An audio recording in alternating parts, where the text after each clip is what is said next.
Thank you, Mrs. President, honourable members.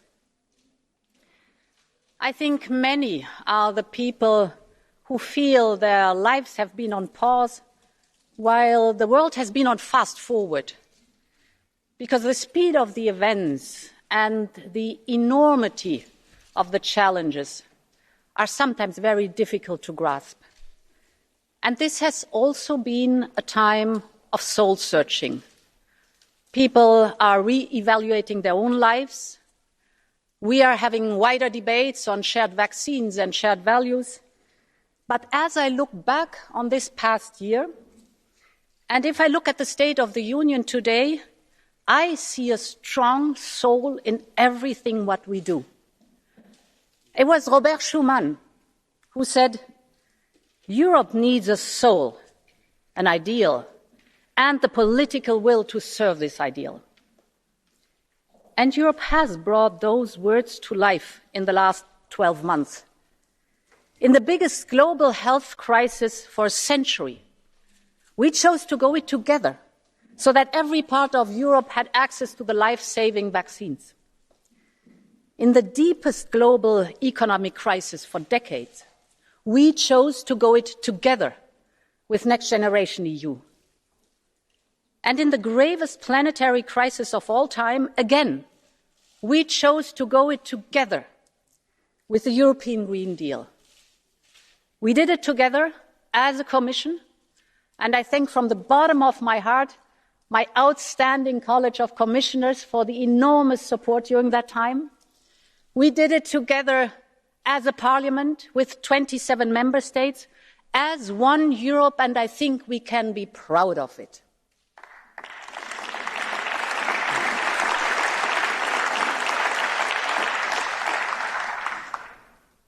But Corona times are not over, and there is still much grief in our society as the pandemic lingers. There are hearts we can never mend, life stories we can never finish, and time we can never give back to our young. We face new and enduring challenges in a world recovering and fracturing unevenly. So there is no question, the next year will be another test of character. But I believe it is when you are tested that your spirit, your soul truly shines through. And as I look across our union, I know that Europe will pass the test. And what gives me that confidence is the inspiration we can draw from Europe's young people. Because our youth put meaning into empathy and solidarity. They believe we have a responsibility towards the planet. And while they are anxious about the future, they are determined to make it better. Our union will be stronger if it is more like our next generation, reflective, determined, and caring, grounded in values and bold in action. And this spirit will be more important than ever over the next 12 months. This is the message in the letter of intent I sent this morning to President Sassoli and Prime Minister Janša to outline our priorities for the year ahead. Honourable members, a year is long in the time of pandemics. When I stood here in front of you 12 months ago, I did not know when or even if we could have a safe and effective vaccine against COVID-19. But today, against all critics, Europe is among the world leaders. More than 70% of our adult population is fully vaccinated. We were the only ones to share half of our vaccine production with the rest of the world. We delivered more than 700 million doses of vaccines to the Europeans. We delivered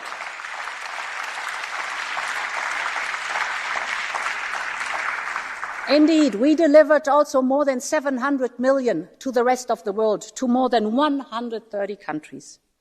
And we are the only region in the world to achieve that. Honourable members, a pandemic is a marathon, it's not a sprint. We followed the science, we delivered to Europe, we delivered to the rest of the world. We did it the right way because we did it the European way, and I think it worked.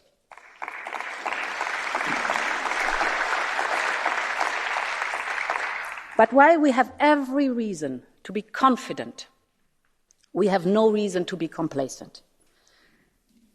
Our first and most urgent priority is to speed up global vaccination. With less than 1% of global doses administered in low-income countries, the scale of injustice and the level of urgency is obvious. This is one of the great geopolitical issues in our time. Team Europe is investing €1 billion to ramp up mRNA production capacity with Africa. We have already committed to share 250 million doses of vaccine. I can announce today that the Commission will add a new donation of another 200 million doses until the middle of next year. This is an investment in solidarity, and it is an investment also in global health. The second priority is to continue our efforts here in Europe. We see worrisome divergences between member states what vaccination rates are concerned. So we need to keep up the momentum. And Europe is ready. We have 1.8 billion additional doses secured. This is enough for us and our neighbourhood when booster shots are needed.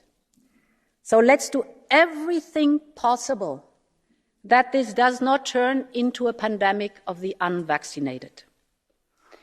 And my third point, the final priority, is to strengthen our pandemic preparedness. Last year, I said it was time to build a European health union.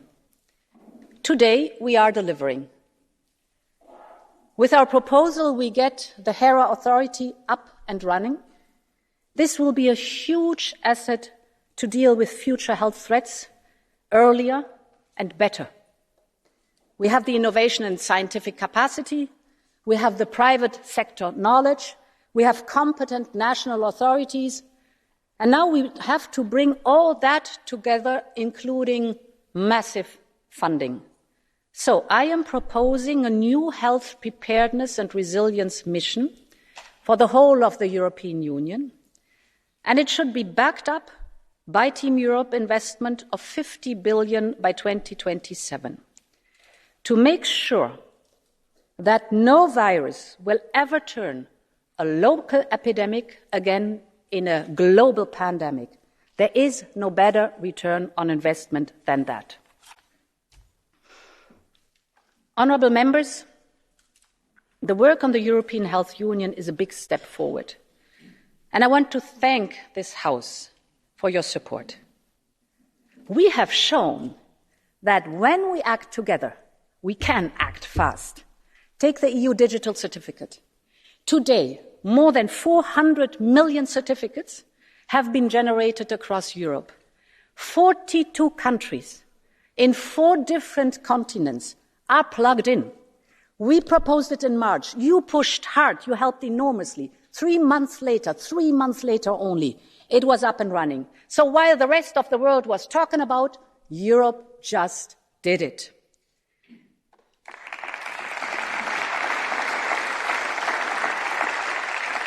And we did a lot of things right. We moved fast to create SURE. This supported over 31 million workers and 2.5 million companies across Europe. We learned the lessons from the past when we were too divided and too delayed. And the difference is stark. Last time, it took us 8 years for the Eurozone GDP to get back to pre-crisis level. This time, we expect 19 countries to be at pre-pandemic levels this year, with the rest following next. Growth in the euro area outpaced both the US and China in the last quarter. But this is only the beginning. And the lessons from the financial crisis could serve as a cautionary tale. At that time, Europe declared victory too soon, and we paid the price for that. And we will not repeat that mistake. The good news is that with Next Generation EU, we will both invest in short-term recovery and in the long-term prosperity. We will address structural issues in our economy, from labour market reforms in Spain to pension reforms in Slovenia or to tax reforms in Austria, for example. In an unprecedented manner, we will invest in 5G and fibre. But equally important is the investment in digital skills. This is such an important topic. This task needs leaders' attention, and it needs a structured dialogue at top level. We really have to emphasize that and put a strong focus on it. Our response provides a clear direction to market and investors alike. But as we look ahead, we also need to reflect on how the crisis has affected the shape of our economy, from increased debts to uneven impact on different sectors or new ways of working. And to do that, the Commission will relaunch the discussion on the economic governance review in the coming weeks. The aim is to build a consensus on the way forward well ahead of 2023. Honourable members, we will soon celebrate 30 years of single market. For 30 years, it has been the great enabler of progress and prosperity in Europe. At the outset of the pandemic, we had to defend it against the pressures of erosion and fragmentation. For our recovery, the single market is the driver of good jobs and competitiveness. And that is particularly important in the digital single market.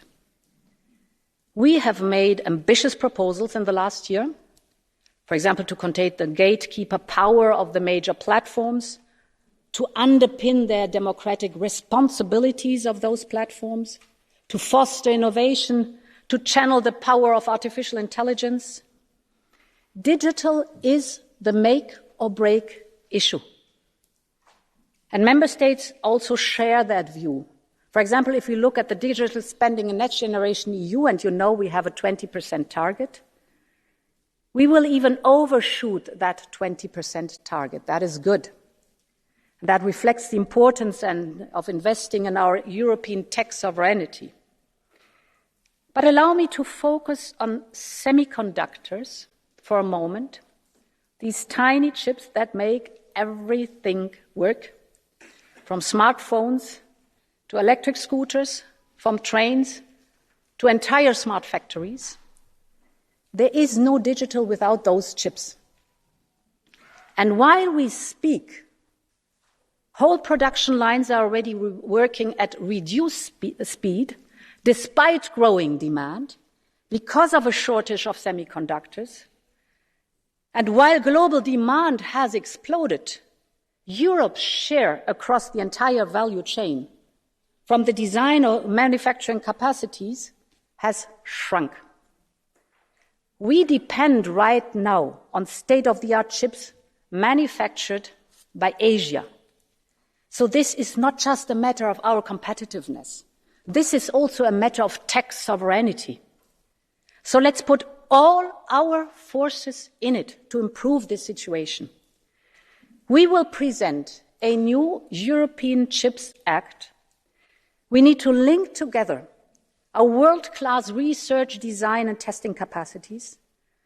We need to coordinate the European level and the national investment along the value chain.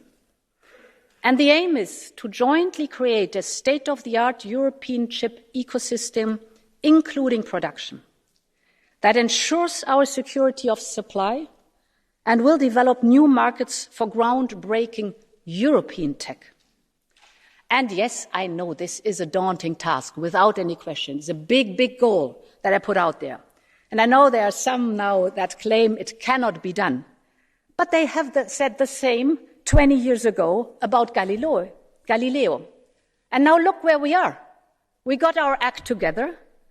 Today, Europe's satellite provides the navigation system for more than 2 billion smartphones worldwide. So, we did it once. We are world leaders in Galileo now. Let's be bold again, and let's focus all our forces on the semiconductors, and let's go and be a world leader again. This should be our aim.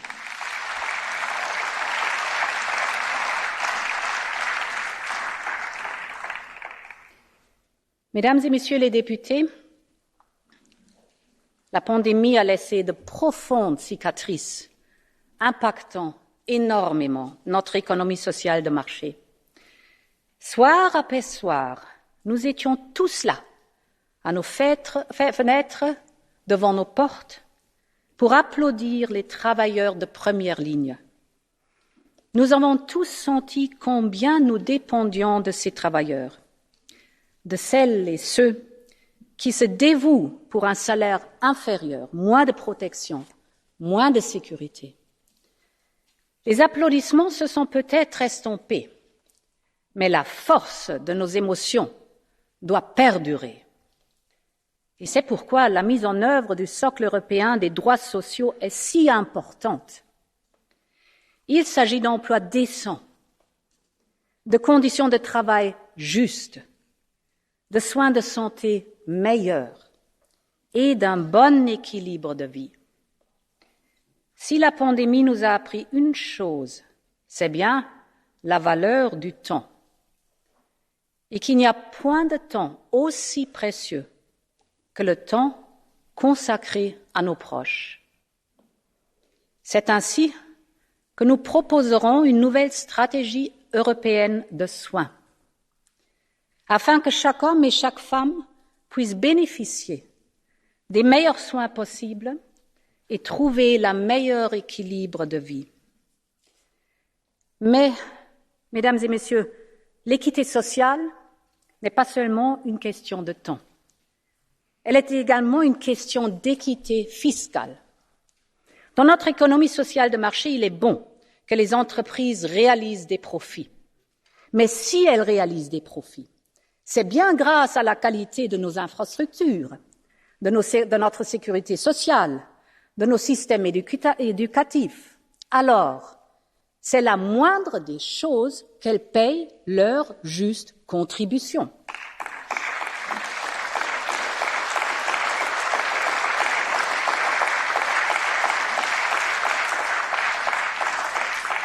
Et c'est pourquoi nous continuerons à lutter contre l'évasion et la fraude fiscale. Nous proposerons un projet de loi ciblant les profits dissimulés derrière des sociétés écrans. Et nous mettrons tout en œuvre pour sceller l'accord mondial historique sur le taux minimal d'impôt sur les sociétés. Payer un juste montant d'impôt n'est pas seulement une question de finances publiques, mais surtout une simple question d'équité. Mesdames et Messieurs les députés, nous avons tous profité des fondements de notre économie européenne sociale de marché. Et nous devons faire en sorte que la prochaine génération puisse construire leur avenir. Nous sommes en présence d'une jeune génération hautement éduquée, extrêmement talentueuse et fortement motivée, d'une génération qui a tellement sacrifié pour préserver la sécurité des autres.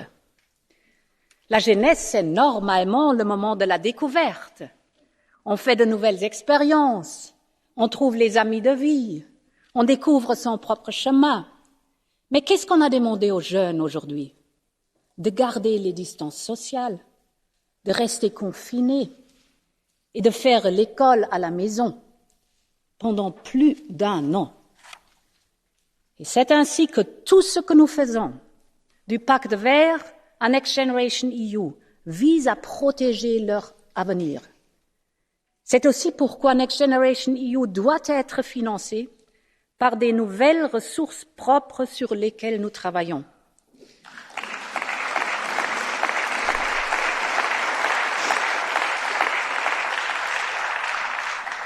Mais nous devons également veiller à ne pas créer de nouvelles failles, parce que l'Europe a besoin de toute sa jeunesse. Nous devons encourager ceux qui tombent entre les mailles du filet, ceux qui n'ont pas d'emploi, ceux qui ne suivent ni enseignement ni formation. Pour eux, nous allons offrir un nouveau programme, ALMA. ALMA offrira à ces jeunes la possibilité d'une expérience professionnelle temporaire dans un autre État membre. Parce qu'ils méritent eux aussi de vivre une expérience comme Erasmus, pour acquérir des compétences, pour créer des liens et se forger leur propre identité européenne. Mais si nous voulons façonner notre union à leur image, les jeunes doivent pouvoir façonner l'avenir de l'Europe. Une union doit avoir une âme et une vision qui leur parlent. Comme Jacques Delors le demandait, et je cite, « Comment fera-t-on l'Europe si les jeunes ne voient pas en elle un projet collectif, une représentation de leur propre avenir ?» Et c'est pourquoi nous proposerons de faire 2022 l'année de la jeunesse européenne.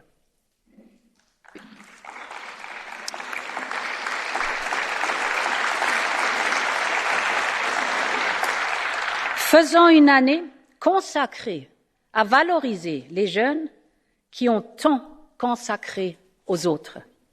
Et les jeunes doivent mener les débats de la conférence sur l'avenir de l'Europe. C'est leur avenir et ça doit être leur conférence. Et, comme nous l'avons dit au début du mandat, la Commission sera disposée à donner suite aux points qui seront décidés par la conférence.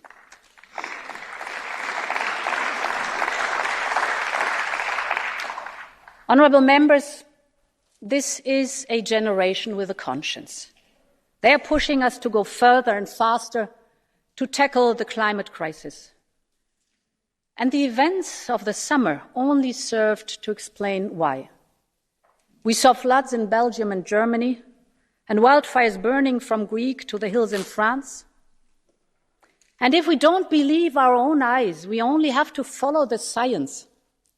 The United Nations recently published an IPCC report, the Intergovernmental Panel on Climate Change.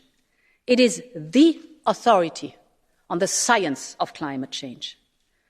The report leaves no doubt. Climate change is only man-made. But since it is man-made, we can do something about it. As I heard it say, it's warming, it's us. We're sure it's bad, but we can fix it. And change is already happening. More electric vehicles than diesel cars were registered in Germany in the first half of this year. Poland is now the EU's largest exporter of batteries and electric buses.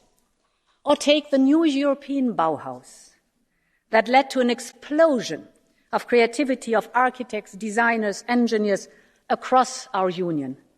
And if the European Green Deal has a soul, then it is the new European Bauhaus. So clearly something is on the move. And this is what the European Green Deal is all about.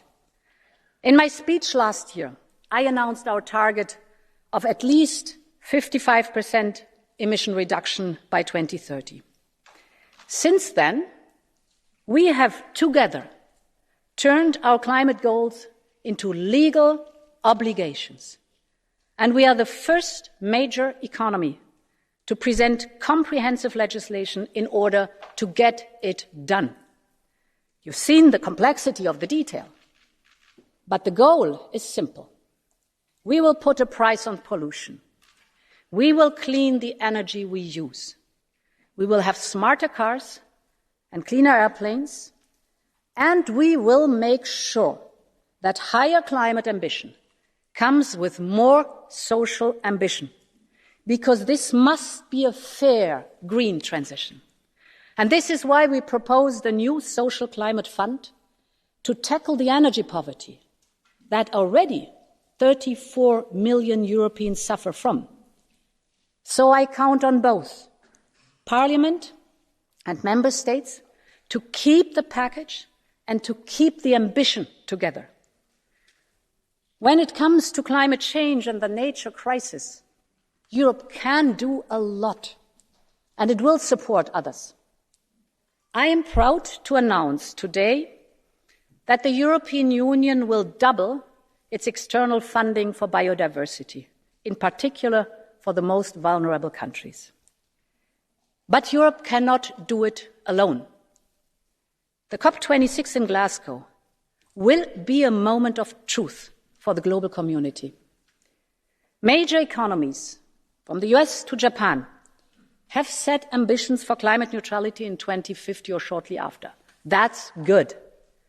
But they need now to be backed up by concrete plans in time for Glasgow, because current commitments for 2030 will not keep global warming at 1.5 Celsius within reach. Every country has a responsibility. The goals that President Xi has set out for China are encouraging, but we call for that same leadership on setting out how China will get there. The world would be relieved if they showed they could peak emissions by mid-decade and move away from coal at home and abroad. But while every country has a responsibility, major economies like us do have a special duty to the least developed and the most vulnerable countries. The so-called climate finance is essential for them, both for mitigation and adaptation.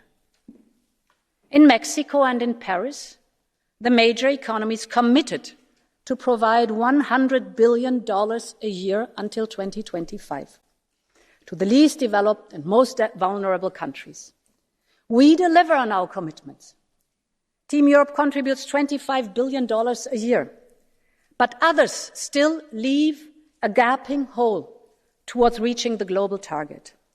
So closing that gap will increase the chance of success in Glasgow. My message today is that Europe is ready to do more. We will now propose an additional €4 billion for climate finance until 2027. But we expect the United States and our partners to step up too. This is vital because closing the climate finance gap together, the US and the European Union, would be such a strong signal for global climate leadership, and it is time to deliver now. We have no time to wait anymore.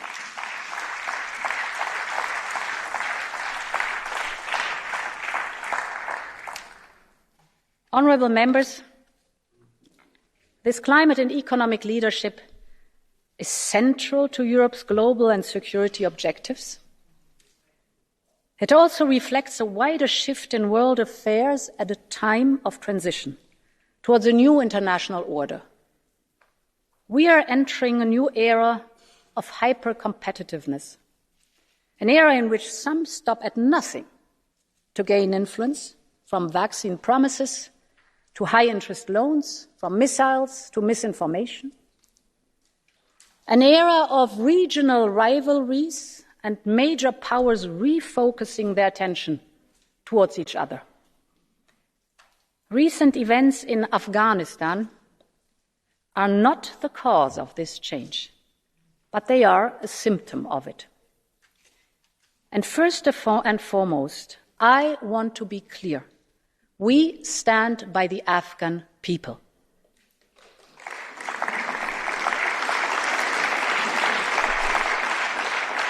We stand by the Afghan people, the women and children, prosecutors, journalists, and human rights defenders.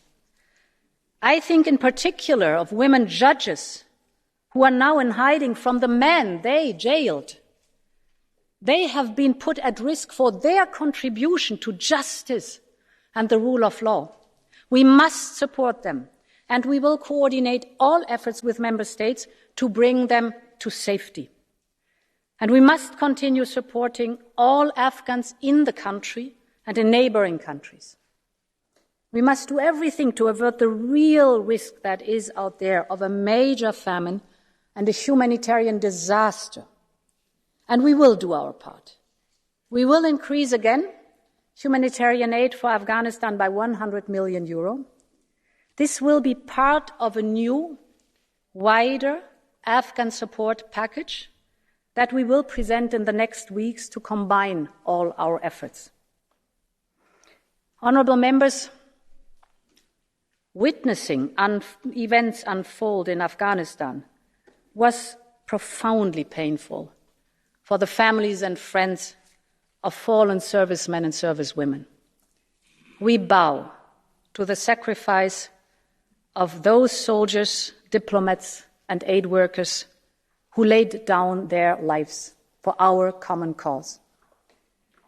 To make sure that their service will never be in vain, we have to reflect on how this mission could end so abruptly.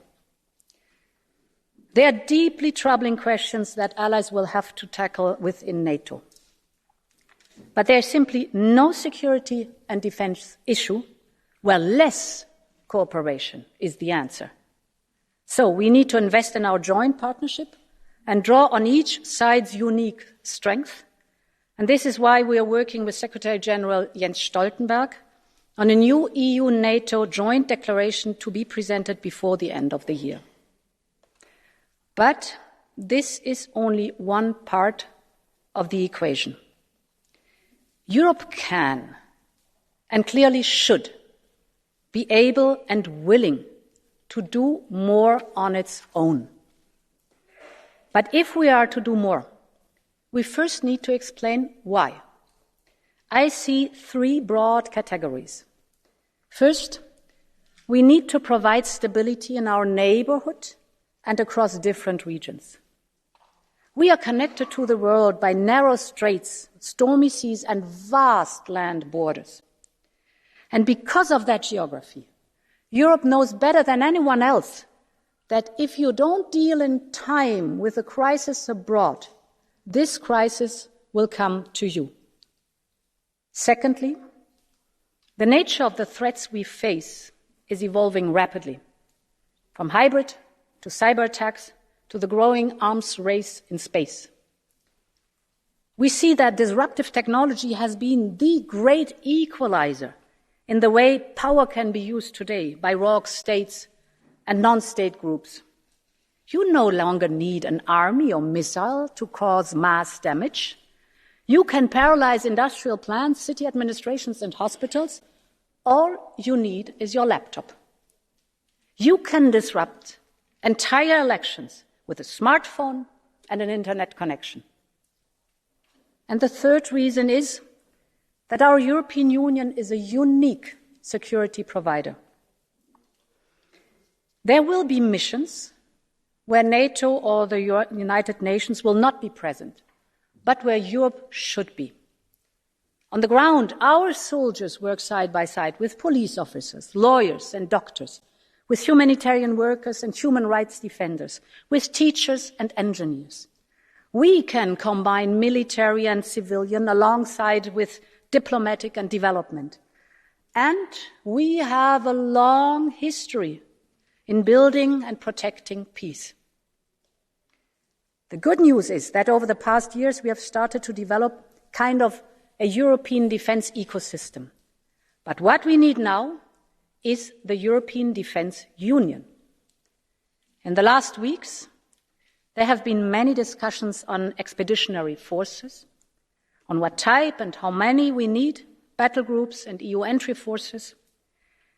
This is no doubt part of the debate, and I think it will be part of the solution. But the more fundamental issue is why this has not worked in the past. You can have the most advanced forces in the world, but if you're never prepared to use them, of what use are they?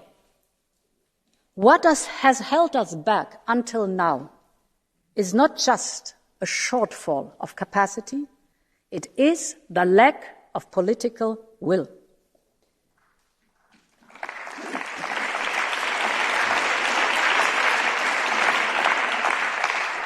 And if we develop this political will, there's a lot that we can do at EU level.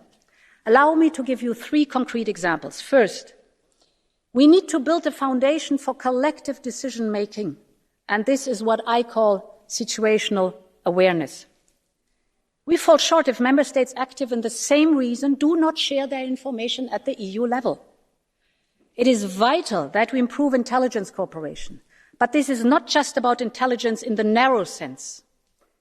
It is about bringing together the knowledge from all services and all sources, from space to police trainers, from open source to development agencies. The European Union could have a unique scope and depth of knowledge. It's out there. But we can only use that information and make decisions if we have the full picture. And this is currently not the case. We have the knowledge, but it is disjoint. We have the information, but it is fragmented. And this is why the European Union could consider its own joint situational awareness center to fuse all of these different pieces of information and to be better prepared, to be fully informed, and thus to be able to decide. Secondly, we need to improve interoperability. This is why we're already investing in common European platforms, from fighter jets to drones and cybers. You know that. But we have to keep thinking of new ways to use all the possible synergies.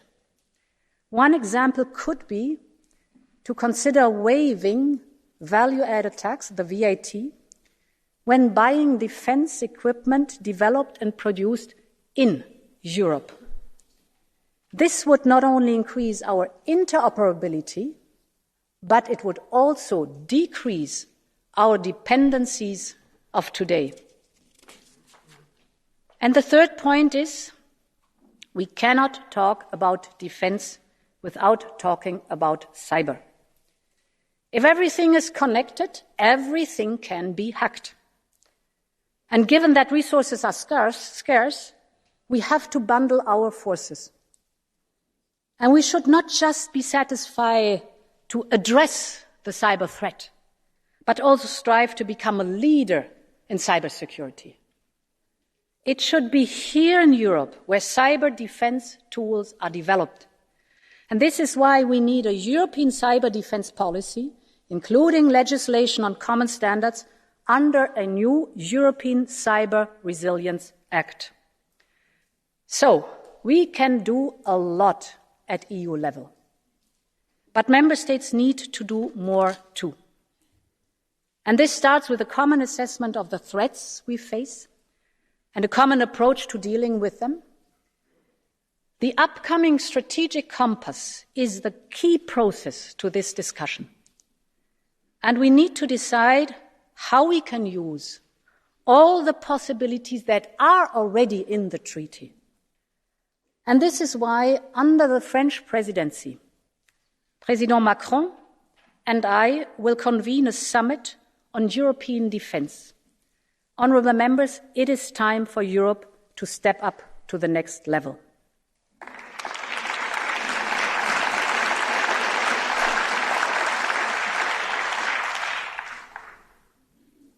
In a more contested world, protecting our interests is not only about defending ourselves. It is also about forging strong and reliable partnerships. This is not a luxury. It is essential for our future stability, security, and prosperity. And this work starts by deepening our partnership with our closest allies. With the United States, we will develop our new agenda for global change, from the new Tech and Technology Council to health security and sustainability. The European Union and the United States will always be stronger together. And of course, the same goes for our neighbours in the Western Balkans. Before the end of the month, I will travel to the region to send a strong signal of our commitment to the accession process. We owe it to all those young people who believe in a future in Europe. And this is why we're ramping up our support through our new investment and economic plan, with around a third of the region's GDP. Because, honourable members, investment in the future of the Western Balkans is an investment in the future of the European Union.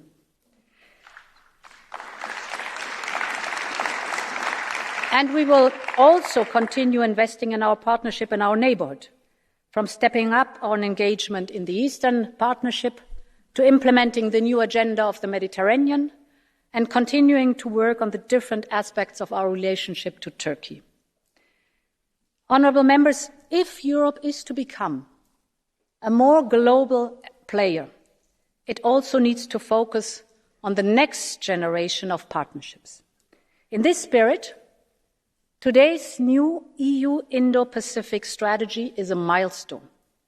It reflects the growing importance of the region to our prosperity and our security, but it also reflects the fact that autocratic regimes use it to try to expand their influence.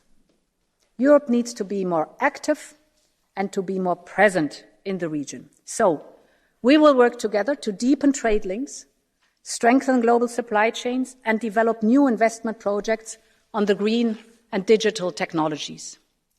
This is a template for how Europe can redesign its model to connect the world.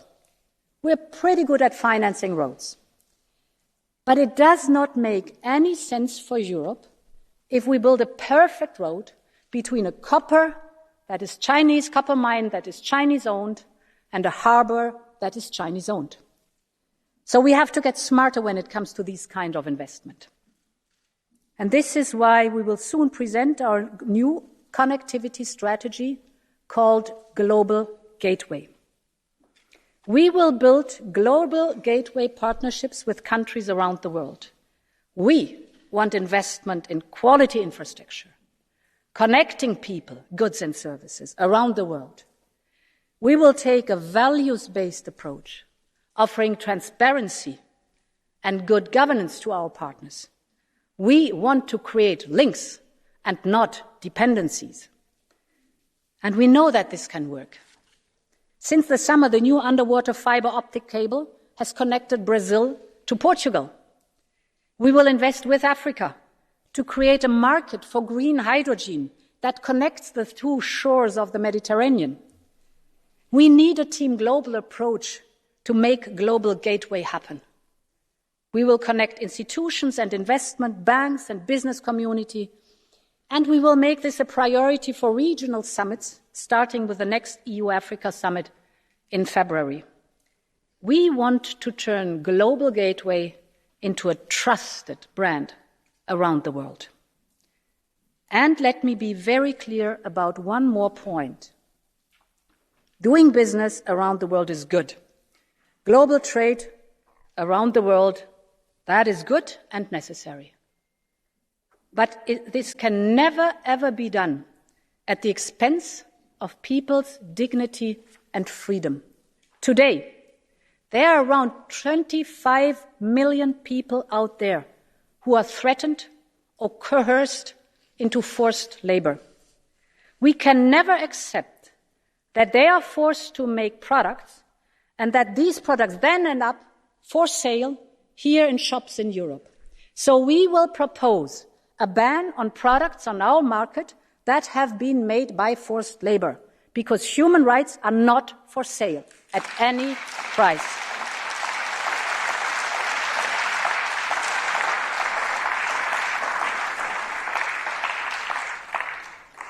And, honourable members, human beings are not bargaining chips. Look at what happened at our borders with Belarus.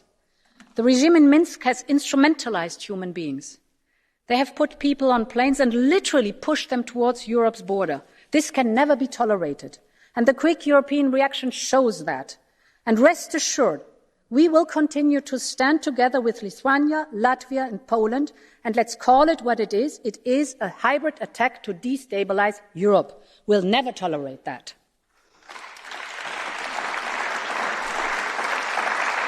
These are not isolated events. We saw similar incidents at other borders, and we can expect to see it again. And this is why, as part of our work on Schengen, we will set out new ways to respond to such aggression and ensure unity in protecting our external borders. But as long as we do not find common ground on how to manage migration, our opponents will continue to target this. Meanwhile, human traffickers continue to exploit people through deadly routes across the Mediterranean. And these events show us that every country has a stake in building a European migration system. The new Pact on Migration and Asylum gives us everything we need to manage the different types of situations we face. All the elements are there. This is a balanced and humane system that works for all member states in all circumstances. We know that we can find common ground. But in the years since the Commission presented the pact, progress has been painfully slow. And I think this is the moment now for a European migration management policy. So I urge this House and the Member States to speed up the process. This ultimately comes down to a question of trust. Trust between Member States, trust for Europeans that migration can be managed, trust that Europe will always live up to its enduring duty to the most vulnerable and most in need. I know that there are many strongly held views on migration in Europe, but I believe the common ground is not so far away. Because if you ask most Europeans, they would agree that we should act to curb irregular migration, but they would also agree that we have to act to provide a refuge to those forced to flee. They would agree that we should return those who have no right to stay, but they would also agree that we should welcome those who come here legally and make such a vital contribution to our society and our economies. And we should all agree that the topic of migration should never be used to divide us. I am convinced that there is a way that Europe can build trust amongst us when it comes to migration. Meine Damen und Herren Abgeordnete, Gesellschaften, die auf Demokratie und gemeinsame Werte bauen, stehen auf einem stabilen Fundament. Sie trauen dem Menschen etwas zu. Und so entwickeln sich neue Ideen, so entsteht Veränderung, so überwinden wir Unrecht. Das Vertrauen auf genau diese gemeinsamen Werte, das führte unsere Gründerväter und Gründermütter zusammen nach dem Zweiten Weltkrieg. Und es sind genau die gleichen Werte, die die Freiheitskämpfer einten, die vor nun mehr als 30 Jahren den eisernen Vorhang niederrissen. Sie wollten Demokratie. Sie wollten ihre Regierung frei wählen. Sie wollten den Rechtsstaat. Vor Gericht sollen alle gleich sein. Sie wollten der Bespitzelung und staatlicher Spionage ein Ende setzen und die Korruption bekämpfen. Sie wollten die Freiheit, anders zu sein als die Mehrheit. Oder wie es der ehemalige tschechische Präsident Václav Havel so wunderbar auf den Punkt gebracht hat, sie wollten, und ich zitiere, alle diese großartigen europäischen Werte. Es sind diese Werte, die dem kulturellen, religiösen und humanistischen Erbe Europas entstammen. Sie sind Teil unserer Seele, Teil dessen, was uns heute ausmacht. Und diese Werte sind nun in unseren europäischen Verträgen verankert. Und wir haben uns alle dazu verpflichtet, sie einzuhalten, als wir als freie und souveräne Staaten Teil dieser Union wurden. Wir sind entschlossen, diese Werte zu verteidigen. Und wir werden in dieser Entschlossenheit niemals nachlassen. Unsere Werte sind durch unsere Rechtsordnung garantiert und die Urteile des Europäischen Gerichtshofs sichern sie. Und diese Urteile sind bindend. Und wir achten darauf, dass sie eingehalten werden. Und zwar in jedem Mitgliedstaat unserer Union. Denn der Schutz der Rechtsstaatlichkeit ist nicht nur ein Ziel, er ist auch harte Arbeit und ein tägliches Ringen um Verbesserung.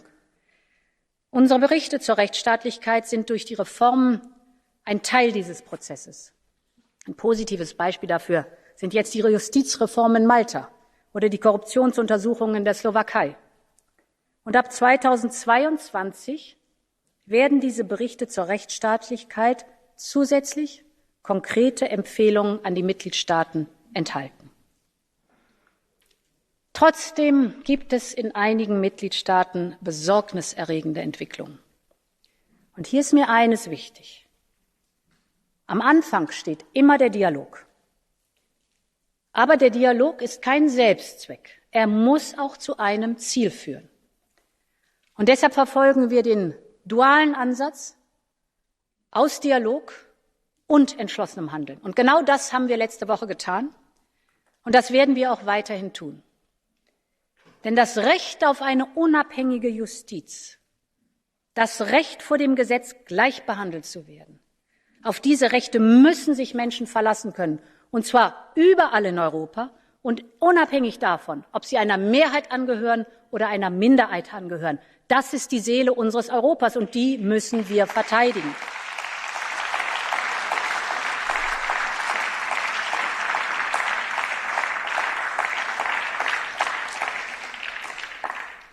Und meine Damen und Herren Abgeordnete, der europäische Haushalt ist die in Zahlen gegossene Zukunft unserer Union. Und deshalb muss auch er geschützt werden. Wir müssen dafür sorgen, dass jeder Euro und jeder Cent seinem Zweck zugutekommt und nach rechtsstaatlichen Grundsätzen ausgegeben wird. Investitionen, die unseren Kindern in Zukunft zugutekommen werden, dürfen nicht in finsteren Kanälen verschwinden. Korruption bedeutet nicht nur der Diebstahl am Steuerzahler. Korruption bedeutet nicht nur, dass Investoren abgeschreckt werden. Korruption führt dazu, dass großes Geld sich große und kleine Gefälligkeiten kaufen kann und dass die Mächtigen demokratische Regeln aushebeln können. Und wenn es um den Schutz unseres Budgets geht, werden wir jeden Fall verfolgen, mit allem, was in unserer Macht steht, und in Kürze damit beginnen. Meine Damen und Herren Abgeordnete, wenn wir unsere Werte verteidigen, dann verteidigen wir auch die Freiheit. Die Freiheit zu sein, wer man ist. Die Freiheit zu sagen, was einem durch den Kopf geht. Die Freiheit zu lieben, wen man will. Freiheit bedeutet aber auch die Freiheit von Angst. Während der Pandemie wurden zu viele Frauen dieser Freiheit beraubt. Es muss eine besonders schreckliche Zeit für diejenigen gewesen sein, die sich nirgendwo verstecken konnten, die nirgendwo vor ihren Peinigern fliehen konnten. Wir müssen Licht in dieses Dunkel bringen. Wir müssen Wege aus dem Schmerz aufzeigen. Ihre Peiniger müssen vor Gericht gestellt werden. Und diese Frauen müssen wieder frei und selbstbestimmt leben können. Wir werden deshalb bis Ende des Jahres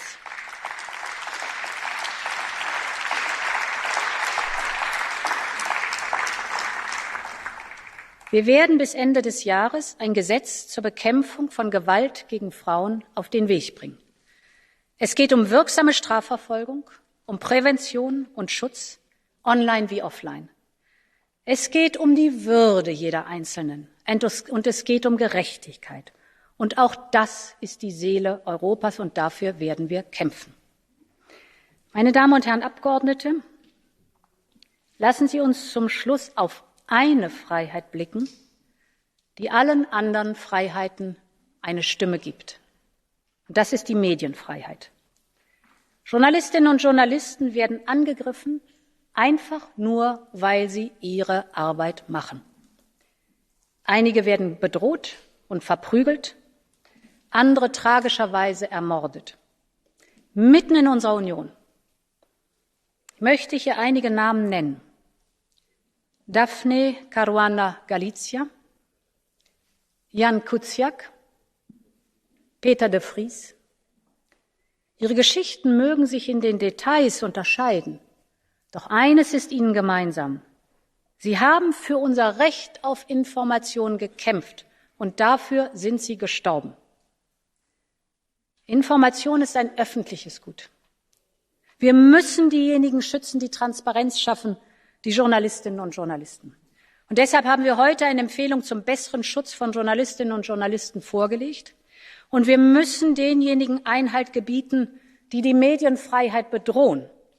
Medienhäuser sind nicht einfach x-beliebige Wirtschaftsunternehmen. Ihre Unabhängigkeit ist essentiell. Und deshalb braucht Europa ein Gesetz, das diese Unabhängigkeit sichert. Und genau ein solches Medienfreiheitsgesetz werden wir im nächsten Jahr vorlegen. Denn wenn wir die Freiheit der Medien verteidigen, dann verteidigen wir auch unsere Demokratie.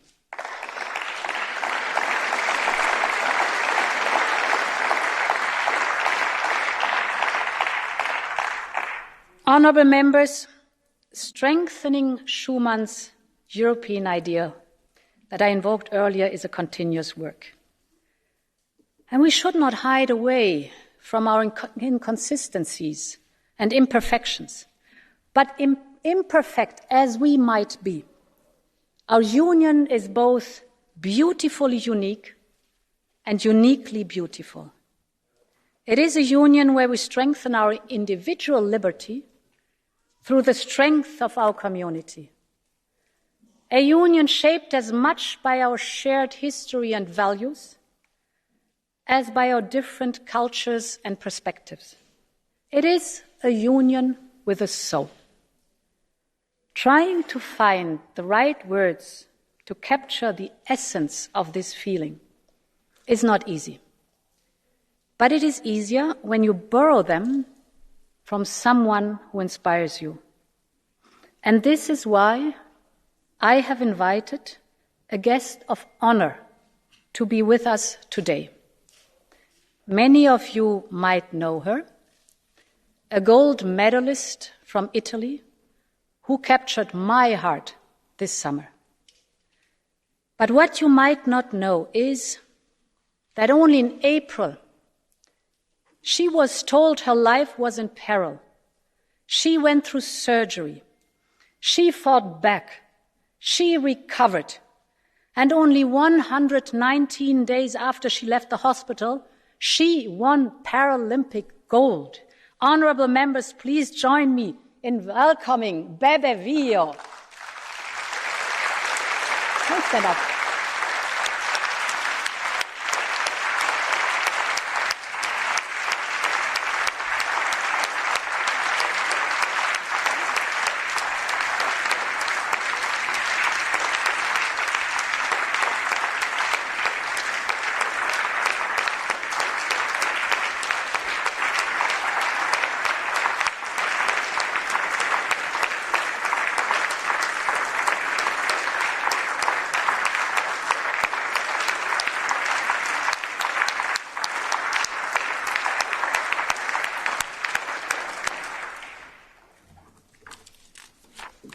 Bebe has overcome so much, so young.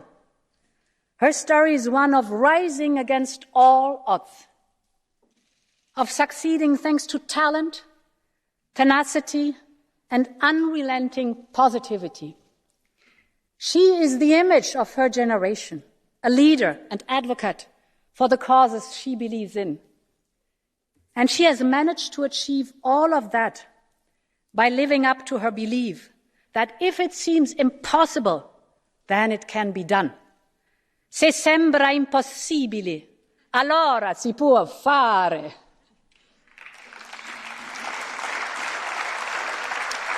And this was the spirit of our European founders, and this is the spirit of Europe's next generation. So let's be inspired by Bebe and by all the young people who change our perception of the possible, who show us that you can be what you want to be and that you can achieve whatever you believe in. Honourable members, that is the soul of Europe.